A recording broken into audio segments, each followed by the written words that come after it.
The courage, okay. Our story this evening is about the courage of an Eskimo boy. Ara siya, makita niyo in the picture.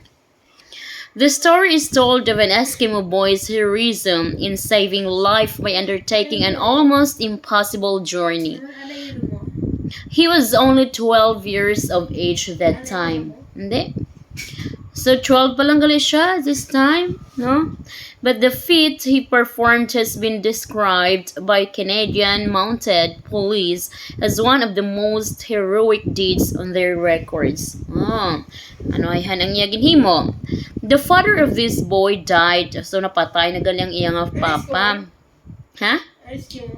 Eskimo, dira lang sa nag-store sa ano, sa may, yes, they make a house in the snow. And the devoted wife, the mother made a vow never to marry again. Wow. Devoted wife. Devoted, it means nga, ang bana niya lang ginang gusto yan, hindi na siya mamanaliwat. She doesn't want to get married again because love niya ang iyang husband niya napatay. The family was very poor, no? Poor sila and without food. No, kabudlay man kung very poor tapos wala pa kamo sa pagkaon, dira pa kamo sa snow star, so mabudlay gid para sa ila. So her son undertook the task of trying to find food. He was only 10 at that time, but he did his best for his mother and baby brother. So hindi lang gali siya ang bata, kundi may baby brother pa siya. Setting out on hunting expeditions in the forest close to Chesterfield Inlet in the Hudson Bay Territory, he usually returned with his sledge loaded with game and fish. So usually gali may ginadala man siya gali, no? Tapos apo dia ang iyang dog, duha ka dog nga dia. Ay ba na patay? No, damo sana, no. Okay. Many months passed, then hard time came upon them. Cudluck, the mother, became seriously ill. So after several months kuno, nagmasakit ang iyang mama sininga. Nagmasakit ang iyang mama sininga. Pila na several months. So 10 gyapon siya kay wala pa man siya nag-turn na several months pa man ang nahambal diri. Si Cudluck ang iyang mama. And the dogs, their most precious possessions, no? Damo sila dogs. So most possession, it means nga importante gina sa ila kay nagabulig sa ila nga pangabuhi. Began to die one by one until only 2 were left. No, so it means damo ang ila dogs but naamat-amat man patay siguro tungod sa kagutom, no? Wala sang pagkaon or something like that. To the boy who was trying to do the work of a man, this was a terrible problem. If the last 2 dogs should die, it would mean starvation for the family. So kung mapatay na ang duwa pagid ka dog, kundi magutom na gid sila, no? They will become hungry. Already he had difficulties in carrying heavy loads. Then one day, when he dragged 2 deer onto the sled, the dogs were unable to make it move. No, bugat ka tama kay sa isa ka adlaw nga nakadakop siya sang 2 ka deer, imutang niya sa sledge niya, nga ginagyod-guyod niya. So ang iyang dog hindi naka-move siguro tungod sa kabugaton. Tungod sa kabugat sang iyang dala. It was only by his own clever resource that he was able to bring the load home. He patched up some old harness to fit his slender shoulders and took his place beside. So nagbulig siya sa kwat sang sang gindandala niya. Okay. This is his mother.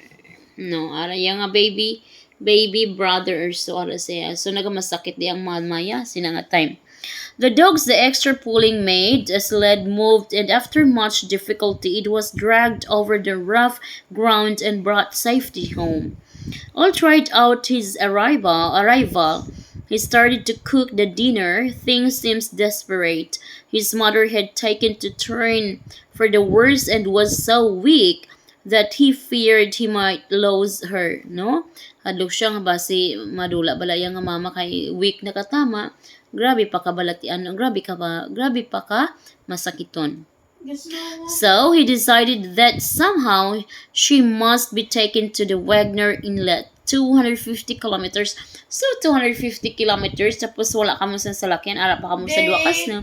It's very impossible. Di pa kadto sa Basta layo-layo na siya, mga dirito pa to sa Capiz, mga 250 kilometers, layo-layo na siyang lugar.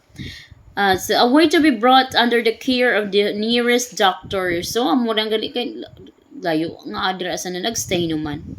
Anyway, we can't question. Making the invalid and his 3-year-old brother as comfortable as possible on the sled.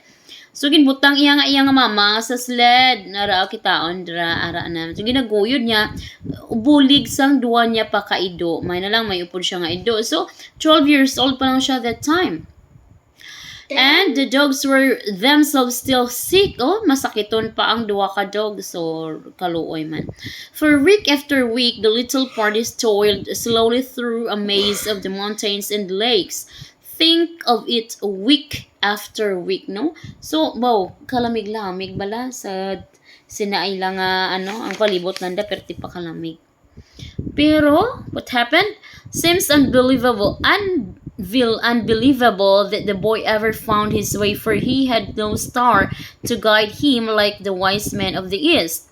But he and the dogs went on trying, and when they felt exhausted, they tried again.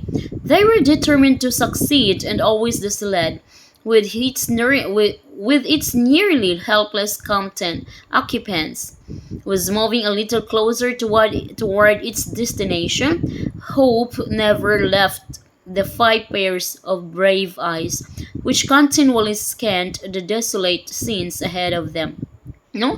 Wala siya katultol kung diin maagi, kung diin nga kay wala man ga-guide sa iya, but he made it. He made it through. No, nakaabot siya dito. No? At last, they were only 3 days. Grabe, no? So, it means dugay-dugay ang ilang travel. Weeks after weeks. Tapos may bilin pa nga 3 days nga ilang nga i-travel. Nakaabot dito sila sa inlet nga kung sa diin may doctor dito. But by this time, there was no food left, and the boy had neither time nor strength to spare for a hunting expedition, no? Wala sanda sang kusog, na sanda ina nga kapoy na tungod sa kagutom, sa kauhaw, sa sa kakapoy, no? Wala na sanda sang pagkaon. Maybe iya nga mother man gutom man, ang iya nga brother gutom man, ang iya nga ang duha ka naubos na nila kay di ba everyday sanda ka kaon, oh. Dapat mo siya nga maging niya maluya kay kakaon man siya. So 3 days pagana ang ilalakton. So wala ka na pagkaon, wala ka na kusog, wala ka na.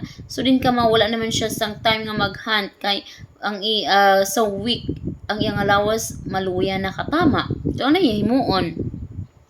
Okay, no? Okay, so they struggled on for 3 days without having anything to eat. Kaluoy man sa ilam. It was a miracle that the dogs stood the strain and that the little party ever lived to see Wagner Inlet. But at last, a sign of the settlements came in sight, and then, exhausted and famished, the 5 poor travelers arrived at their destination. So, at last, siguro, it is because of the miracles of God, no? So, gingaan sanda sang strength pa para makapadayon. Plenty of kindness was waiting for them, and our readers will be delighted to hear that through this Eskimo boy's devotion, the life of his mother was saved. So at last, na-save gid man ang iyang mother. Under the doctor's treatment, she gradually recovered, and she and her children rejoined the tribe. Okay. So nagbalik na sanda dito. Siguro nagbalik silang house. Okay. So question. Sa iya nga tribe dito sa ilang mga katutubo, kaliwat. Okay, question. How do you know this story really happened? Why is a dog an Eskimo most precious possession? Kaya gabulig sila. Yes, sila lang ang gabulig sa ila para makakaon, para makakuha sang game. In the third paragraph on page 71, what is meant by the word game? Ang siya ba challenge. No.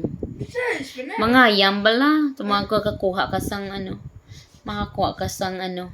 Sang mga pinangayaman mo. Challenge pa na. How many other meanings can you think of this word? So, of course, ano, ang game, di ba? Play game, ano, challenge, hampang. Challenge. Okay, so one meaning of game is plucky, courageous. Does this meaning fit the boy in the story? Yes, he is courageous.